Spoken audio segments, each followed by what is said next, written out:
جو اجتناب کرنے کا کہا گیا اس کی جو صورتیں بیان کی اس میں یہ ہے کہ ان سے انسان دور رہے، ان سے کسی قسم کی محبت دوستی کا اظہار نہ کرے، ان کے ساتھ ان کو سلام کہنا، ان کی ملاقات کے لیے جانا، ان کی بیمار پرسی کے لیے جانا، یہ کسی مسلمان کے لیے جائز نہیں کہ آپ کا بار بار ان کے پاس جانا، اٹھنا، بیٹھنا، کھانا پینا یہ لوگوں کو شکوک و شبہات میں ڈال دے گا، لوگوں کو شک میں مبتلا کر دے گا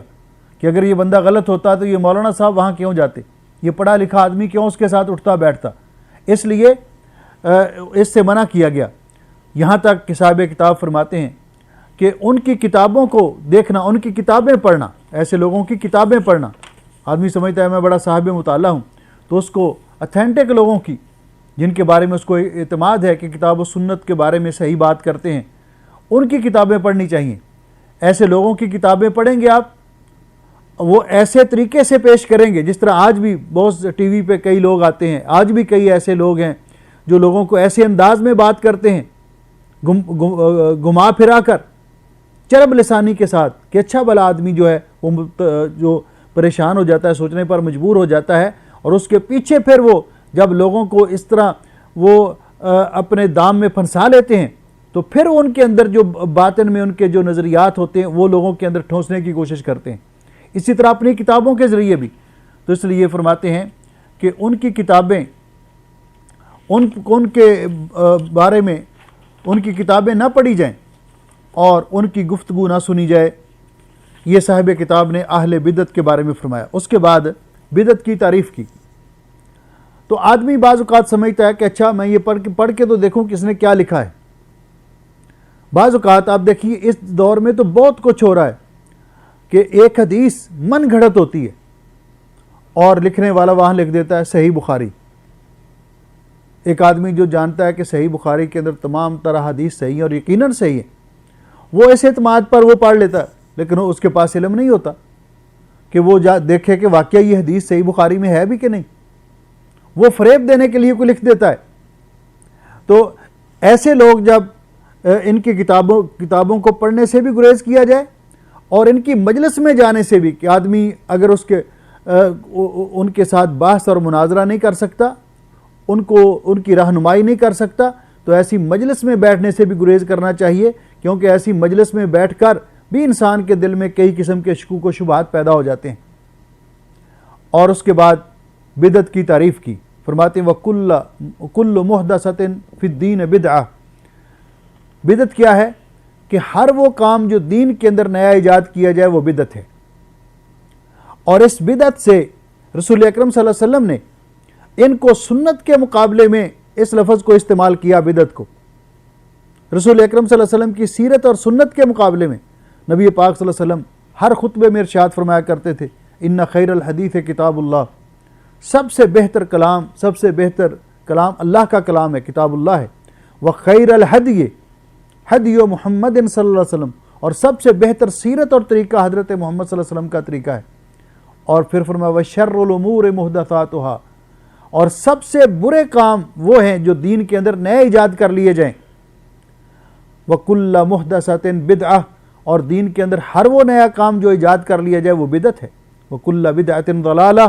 اور ہر بدعت گمراہی ہے۔ وکل ضلالۃ فی النار، اور ہر گمراہی انسان کو جہنم میں لے جائے گی۔ نبی پاک صلی اللہ علیہ وسلم اس کی وضاحت فرماتے، اور اہل بدعت ان سے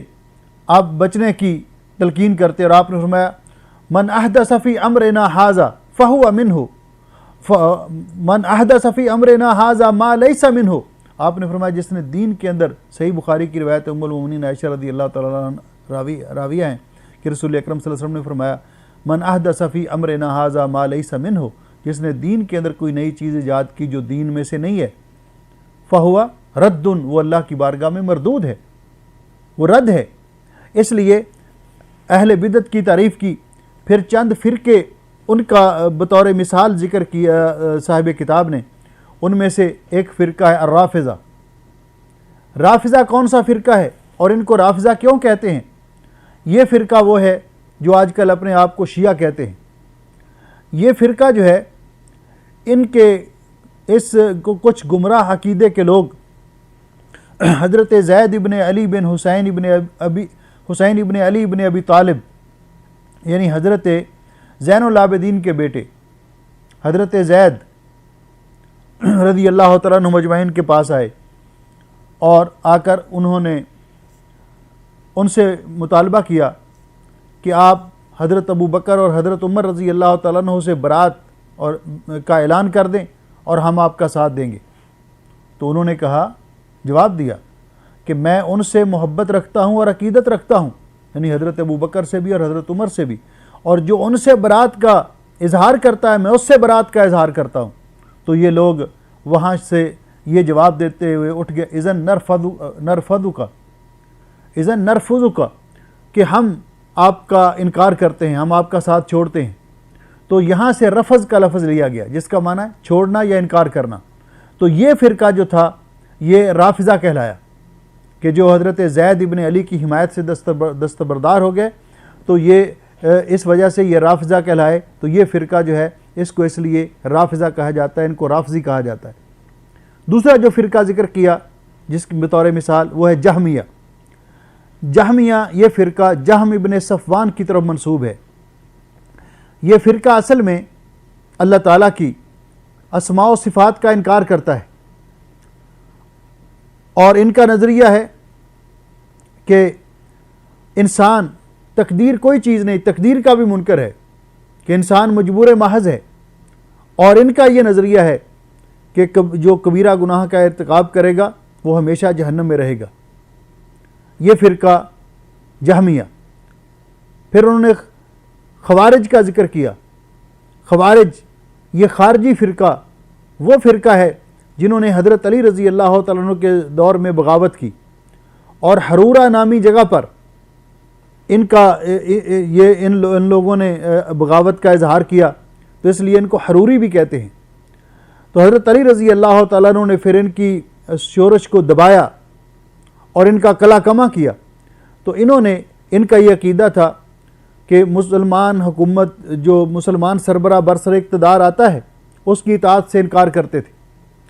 یہ فرقہ یہاں سے شروع ہوا کہ جب حضرت علی رضی اللہ تعالیٰ عنہ اور حضرت معاویہ رضی اللہ تعالیٰ عنہ کے درمیان صلح کی بات ہوئی، تو انہوں نے حکم مقرر کیے، ثالث مقرر کیے۔ تو یہ فرقہ کہنے لگا کہ ان الحکم الا للہ، حکم تو اللہ کا ہے، اور یہ ثالث کون ہوتے ہیں درمیان میں؟ تو اس لیے یہ فرقہ حضرت علی رضی اللہ تعالیٰ عنہ کو بھی اور حضرت معاویہ رضی اللہ تعالیٰ عنہ کو بھی، اور جو حکم تھے ان کو مسلمان ہی تسلیم نہیں کرتا۔ اس لیے حضرت ابن عباس رضی اللہ تعالیٰ عنہ نے اس آیت پر ان کے ساتھ مناظرہ کیا اور ان کو لاجواب کیا، اس کا صحیح مفہوم سمجھایا، لیکن یہ پھر بھی اپنی بات سے باز نہیں آئے۔ تو گویا کہ یہ بھی گمراہ فرقہ ہے جس کے عقائد میں انحراف ہوا۔ پھر ذکر کیا قدریہ۔ قدریہ فرقہ وہ ہے جو تقدیر کا انکار کرنے والا ہے، جس کا ہم شروع میں بھی ذکر کر چکے ہیں کہ ابو معبد الجہنی وہ اس کے مین لوگوں میں سے تھا۔ یہ لوگ کہتے ہیں اللہ کی تقدیر کا انکار کرتے ہیں اور کہتے ہیں کہ بندہ جو ہے اپنے افعال کا خود خالق ہے۔ نبی پاک صلی اللہ علیہ وسلم نے ان لوگوں کو کہا القدریہ تو مجوس و حاضر الامہ، قدریہ یہ تقدیر کے منکر لوگ، قدریہ فرقہ یہ اس امت کے مجوسی ہیں۔ مجوسی کیوں کہا؟ کہ مجوسی جو ہیں وہ دو الہ مانتے ہیں، یعنی ایک خالق خیر اور ایک خالق شر، یعنی وہ ایک کی بجائے دو الہ مانتے ہیں۔ تو یہ جو قدریہ ہیں یہ تو بہت سارے ہر انسان کو کہتے ہیں کہ اپنے افعال کا خالق ہے، حالانکہ اللہ رب العزت قرآن پاک میں فرماتے ہیں کہ اللہ تعالیٰ وہ ذات ہے جس نے خلقکم وما تعملون، جس نے آپ کو بھی پیدا کیا اور آپ کے اعمال کو بھی پیدا کیا۔ تو یہ قدریہ فرقے کا ذکر کیا کہ یہ بھی گمراہ فرقہ ہے۔ پھر مرجیہ فرقے کا ذکر کیا۔ مرجیہ یہ ارجاء سے ہے، ارجاء کا معنی کسی چیز کو مؤخر کرنا۔ مرجیہ فرقہ جو ہے ان کا یہ عقیدہ ہے کہ اگر کوئی ایمان لے آتا ہے تو وہ کوئی بھی گناہ کرے اس کو کوئی نقصان نہیں ہوتا، جس طرح کہ کفر کے ساتھ کوئی نیکی فائدہ نہیں دیتی، اسی طرح ایمان لانے کے بعد کوئی گناہ نقصان نہیں دیتا۔ اور ان کے نزدیک ایمان کی تعریف یہی صرف اتنی ہے، اقرار باللسان و تصدیق بالقلب، زبان سے اقرار کرنا اور دل سے تصدیق کرنا۔ یہ اعمال کو ایمان کا حصہ نہیں سمجھتے اور نہ ہی یہ ایمان میں کمی بیشی کے قائل ہیں، یہ مرجیہ فرقہ ہے، اس کا بھی ذکر کیا۔ جبکہ اللہ رب العزت نے قرآن پاک کی بہت ساری آیات میں اور حدیث پاک میں بھی ہے کہ ایمان نیکی کرنے سے بڑھتا ہے۔ اہل سنت والجماعت کا یہ عقیدہ ہے کہ ایمان کی تعریف جب کرتے ہیں کہ اقرار باللسان و تصدیق بالقلب و عمل بالارکان یزید بالطاعہ و ینقص بالمعصیہ، کہ ایمان جو ہے زبان سے اقرار، دل کی تصدیق اور عمل، اعضاء کے ذریعے عمل کرنے کا نام ہے۔ نیکی کرنے سے ایمان میں اضافہ ہوتا ہے اور گناہ کرنے سے ایمان میں کمی واقع ہوتی ہے۔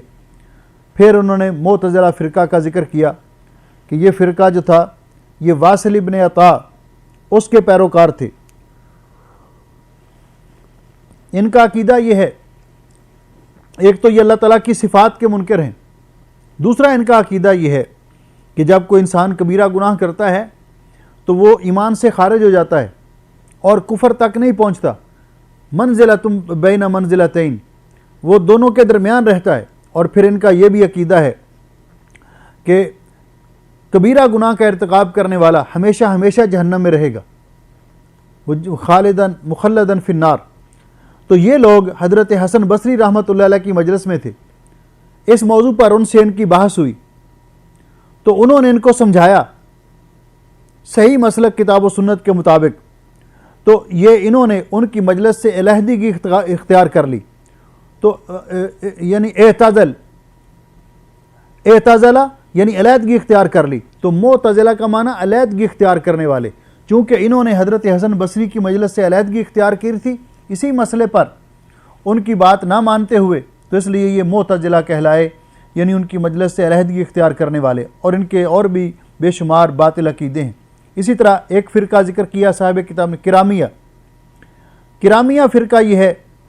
کہ جو ابو عبداللہ محمد بن کرام کے پیروکار ہیں۔ یہ فرقہ اللہ تعالیٰ کی صفات کو تو مانتا ہے، لیکن کہتا ہے کہ صفات کو ماننے سے پہلے جسم کا ہونا ضروری ہے، پہلے جسم تسلیم کرتا ہے، تو گویا کہ یہ اللہ تعالیٰ کو مخلوق کے ساتھ تشبیہ دیتے ہیں، مشبہہ، اس لیے یہ فرقہ بھی گمراہ قرار پایا۔ اسی طرح ایک اور فرقے کا ذکر کیا صاحب کتاب نے، فرقہ کلابیہ، تو یہ فرقہ عبداللہ بن سعید ابن کلاب بصری کی طرف منسوب ہے اور یہ متکلمین میں سے تھا۔ اس کے معتزلہ کے ساتھ کئی مناظرے بھی ہوئے اور یہ فرقہ بھی معتزلہ کی طرح ان کے بھی بہت سارے غلط قسم کے عقائد اور نظریات ہیں۔ 8ویں نمبر پر جس کا ذکر کیا وہ ہیں السالمہ، یہ ایک فرقہ ہے جو اتباع رجل یقال لہ ابن سالم، کہ ان کا جو سربراہ تھا اس کا نام ابن سالم تھا، اس لیے یہ سالمہ کہلایا، اور یہ فرقہ بھی تشبیہ کا قائل ہے۔ تو یہ فرقے جو صاحب کتاب نے ذکر کیے اور انہی کی طرح کے دیگر گمراہ فرقے، ان سے اجتناب کرنا لازمی ہے، ان سے اجتناب کرنا لازمی ہے۔ اور اسی کی طرف اشارہ کیا صاحب کتاب نے کہ یہ اہل بدعت ہیں، انہوں نے اپنی مرضی کے نظریات اور عقائد بنائے، دین کے اندر بدعات ایجاد کی، اس لیے ان کو چھوڑنا اور ان کو ترک کرنا یہ لازمی ہے، اور ان کی مجلسوں میں نہیں بیٹھنا چاہیے، ان کی کتابیں نہیں پڑھنی چاہیے، ان کے بیمار پرسی نہیں کرنی چاہیے، اور اسی طرح ان کے جنازے میں شرکت نہیں کرنی چاہیے، ان کے ساتھ آپس میں دوستی اور محبت نہیں رکھنی چاہیے۔ اس کے بعد صاحب کتاب نے یہ ذکر واضح کرنے کے بعد پھر ایک مسئلے کی طرف اشارہ کیا، اور وہ ہے کہتے وہ اما بالنسبت الی امام فی الفروع کالطوائف الاربع، کہتے ہیں کہ یہ اختلاف اصولی اختلاف ہے۔ تو اصول کس کو کہتے ہیں؟ عقیدے کو، یعنی عقیدے میں اختلاف ہے، تو اس کی وجہ سے یہ لوگ گمراہ ہیں۔ دوسرا اختلاف جو ہے فروعی اختلاف، اور فروعی اختلاف کیا ہے؟ فروع فرع کی جمع ہے۔ تو لغت عرب میں فرع کہتے ہیں وہ چیز جس پر دوسری چیز کی بنیاد رکھی جائے۔ تو فرماتے ہیں فروعی مسائل وہ ہیں کہ جن کا تعلق ما لا یتعلق بالعقائد، ما لا یتعلق بالعقائد کا مسائل الطہارۃ والصلاۃ، کہ وہ مسائل جن کا عقیدے کے ساتھ تعلق نہیں بلکہ فروع کے ساتھ، فقہی مسائل کے ساتھ تعلق ہے، جس طرح نماز کے مسائل، طہارت میں مسائل، تو اس میں اگر اختلاف ہوتا ہے اجتہاد کی بنیاد پر، تو اس اختلاف کا حکم وہ نہیں ہے جو اصولی اختلاف کا حکم ہے، جو عقیدے کا اختلاف کا حکم ہے، اس میں جن کا آپس میں اختلاف ہے، اور یہ اختلاف ہونا ناگزیر ہے، یہ ہو جاتا ہے، صحابہ کرام میں بھی تھا، اس لیے ایسے اختلاف میں جس کی بات صحیح ہو اس کو قبول کر لیا جائے، اور ٹوٹلی طور پر کسی کو گمراہ کہنا اور یہ کہنا گمراہ فرقوں میں شمار کرنا یہ درست نہیں ہے۔ یہ معنی ہے کہ جو فروعی اختلاف ہے وہ جو اصولی اختلاف کی طرح نہیں۔ مثال کے طور پر کہ ایسا اختلاف کہ جس کے اندر کوئی تعصب نہ ہو، نیت خالص ہو، آدمی کوشش کر کے محنت کر کے سمجھتا ہے کہ یہ مسئلہ حق ہے، میری تحقیق کے مطابق، اور عمل کرتا ہے، اور جب اس کو صحیح بات کا پتہ چل جاتا ہے پھر اس کو تسلیم کر لیتا ہے۔ تو ایسا جو اختلاف ہے اس کی مثال یہ ہے کہ نبی پاک صلی اللہ علیہ وسلم نے حکم دیا صحابہ کرام کو غزوہ بنی قریظہ میں، لا یصلین احد العصر الا فی بنی قریظہ، کہ کوئی شخص بھی یہاں نماز نہ پڑھے، بنو قریظہ میں جا کر نماز پڑھے۔ تو راستے میں نماز کا وقت ہو گیا، کچھ لوگوں نے کہا کہ نماز کا وقت ہو گیا ہے، انہوں نے راستے میں نماز پڑھ لی۔ کچھ لوگوں نے کہا کہ رسول اکرم صلی اللہ علیہ وسلم نے فرمایا تھا کہ وہاں جا کر نماز پڑھنی ہے، ہم وہیں جا کر پڑھیں گے۔ تو جنہوں نے راستے میں پڑھی ان کا خیال تھا کہ اگر وہاں پہنچنے سے ہو سکتا ہے وہاں پہنچتے پہنچتے وقت نماز کا نکل جائے۔ تو نبی علیہ السلام کو جب یہ معاملہ بتایا گیا تو آپ نے وَلَمْ يُنْكِرِ النَّبِي صلی اللہ علیہ وسلم عَلَى وَاحِدٍ مِّنْهُمْ، صحیح بخاری کی روایت ہے، آپ نے دونوں میں سے کسی کو بھی کچھ نہیں کہا۔ تو یہ گویا کہ اختلاف جو ہے یہ موجود تھے۔ تو اختلافات جو ہیں، اور لیکن اختلاف کی صورت میں اختلاف صاحب کتاب نے جو کہا کہ وَالْمُخْتَلِفُونَ فِيهِ مَحْمُودُونَ فِي اخْتِلَافِهِمْ مُثَابُونَ فِي اجْتِهَادِهِمْ، کہ ایسے اختلاف کرنے والے ان کے اختلاف میں کے باوجود ان کی تعریف کی جائے گی اور ان کے اجتہاد کی بنیاد پر ان کو ثواب ملے گا۔ وَاخْتِلَافُهُمْ رَحْمَةٌ وَاسِعَةٌ وَاتِّفَاقُهُمْ حُجَّةٌ قَاطِعَةٌ، فرماتے ہیں کہ ان کا اختلاف جو ہے اس میں رحمت ہے، اور یہ جس بات پر متفق ہو جائیں وہ ایک اجماع ہے اور وہ قاطع دلیل بن جاتی ہے۔ تو یہاں جو صاحب کتاب نے کہا کہ اختلاف جو ہے یہ رحمت ہے، تو اس کا معنی کہ انہوں نے اختلاف کی تعریف نہیں کی، کیونکہ اصل میں تو اتفاق کی رحمت ہے۔ انہوں نے کہا کہ یہ جو اختلاف کرتے ہیں نیک نیتی سے، جو مسئلہ کسی کو سمجھ آیا اس پر عمل کرتے ہیں، اس لحاظ سے صاحب کتاب نے یہ کہا ہے۔ باقی حق بات میں ہر مسلمان کے لیے یہی حکم ہے کہ حق بات اس کو جہاں سے بھی مل جائے وہ اس کو قبول کرنی چاہیے۔ اور اس طرح صاحب کتاب نے یہ آخر میں یہ بات ذکر کر کے اور یہ بھی اشارہ کر دیا کہ اجتہاد اس کا دروازہ بھی ہمیشہ کے لیے کھلا ہے۔ اور اجتہاد کیا ہے کہ دین کے مسائل میں جن میں نص نہ ہو اس کے اندر اجتہاد کرنا۔ اسی طرح امت کا اجماع، اس کی طرف بھی اشارہ کیا ہے کہ ان کا اتفاق جو ہے اجماع کیا ہے کہ نبی پاک صلی اللہ علیہ وسلم کے بعد امت کا کسی مسئلے پر اکٹھے ہو جانا، اتفاق کر لینا۔ نبی پاک صلی اللہ علیہ وسلم نے فرمایا لا تجتمع امتی علی ضلالہ، میری امت کبھی گمراہی پر جمع نہیں ہوگی۔ تو جس پر امت اجماع کر لے تو امت کبھی گمراہی پر جمع نہیں ہوگی، تو وہ مسئلہ بھی حجت قاطعہ ہے۔ اور اس طرح صاحب کتاب نے اپنی کتاب کا اختتام کیا، اور آخر میں اللہ رب العزت کی بارگاہ میں دعا ہے کہ اللہ سبحانہ و تعالی یہ جس طرح یہ ذکر کیا کہ جو فروعی اختلاف کا ذکر کیا تو اس میں مذاہب اربع کی طرف اشارہ کیا، اور بعض دیگر مذاہب بھی دنیا میں موجود ہیں جس طرح ظاہری ہیں، زیدیہ ہے، سفیانیہ ہے، تو سارے کے سارے ان میں جس کے پاس بھی حق بات ہو اس کو قبول کر لیا جائے اور کتاب و سنت کو فالو کیا جائے، اور جس میں کی کوئی خطا ہو اس کو چھوڑ دیا جائے۔ ہم اللہ تعالیٰ کی بارگاہ میں دعا کرتے ہیں نسأل اللہ ان یجعلنا من المتمسکین بکتابہ و سنت رسولہ، کہ اللہ تعالیٰ ہمیں ان لوگوں میں سے کرے کہ جن لوگوں میں اس کے درمیان مجتہد کا ذکر کیا ہوا، یہ بات ایک چھوٹی سی رہ گئی کہ جو اپنا اجتہاد کرتا ہے اور نیک نیتی سے اجتہاد کرتا ہے، تو اگر وہ اس کا اجتہاد صحیح ہو تو اس کو 2 اجر ملتے ہیں، اور اگر اس کا اجتہاد وہ حق بات وہ خلاف بھی ہو، صحیح نہ بھی ہو، تو پھر بھی اس کو 1 اجر ملتا ہے، کیونکہ اس نے صحیح طور پر محنت اور کوشش کی ہے۔ نسأل اللہ عز وجل ان یجعلنا من المتمسکین بکتابہ و سنت رسولہ ظاہرا و باطنا وان یتوفانا علی ذلک وان یتولانا فی الدنیا والآخرہ وَأَلَّا يَزِيغَ قُلُوبَنَا بَعْدَ إِذْ هَدَانَا وَإِنْ يَهَبْ لَنَا مِنْهُ رَحْمَةً إِنَّهُ هُوَ الْوَهَّابُ وَالْحَمْدُ لِلَّهِ حَمْدًا كَثِيرًا كَمَا يُحِبُّ رَبُّنَا وَيَرْضَى وَكَمَا يَنبَغِي لِكَرَمِ وَجْهِهِ وَعِزِّ جَلَالِهِ وَالْحَمْدُ لِلَّهِ الَّذِي بِنِعْمَتِهِ تَتِمُّ الصَّالِحَاتُ۔ اللہ تعالیٰ کی بارگاہ میں دعا ہے کہ اللہ رب العزت اپنے فضل و رحمت سے ہمیں صحیح عقائد کو سمجھنے اور اس کے مطابق اپنا نظریہ اور عقیدہ بنانے کی توفیق عطا فرمائے۔ اللہ سبحانہ و تعالیٰ ہمیں کتاب و سنت پر عمل کرنے والے بنائے اور ہمیں اپنے پیارے نبی حضرت محمد رسول اللہ صلی اللہ علیہ وسلم کی سنت اور آپ کے صحابہ کرام کے نقش قدم پر چلنے کی اللہ توفیق عطا فرمائے۔ جب تک اللہ تعالیٰ ہمیں زندہ رکھے، اسلام پہ زندہ رکھے، آخری وقت میں ہمیں حسن خاتمہ نصیب فرمائے اور کلمہ شہادت نصیب کرے۔ جتنے بہن بھائی عزیز اور عزیزات اس پروگرام کے اندر شریک رہے ہیں، یہ یقیناً دین کا علم سیکھنے کے لیے آپ اس پروگرام میں جمع ہوئے۔ اللہ رب العزت سب کی اس شرکت کو قبول و منظور فرمائے اور دین کا علم سیکھنے کے لیے یہ جہد اور محنت قبول فرمائے اور اس میں برکت کرے، اور اللہ تعالیٰ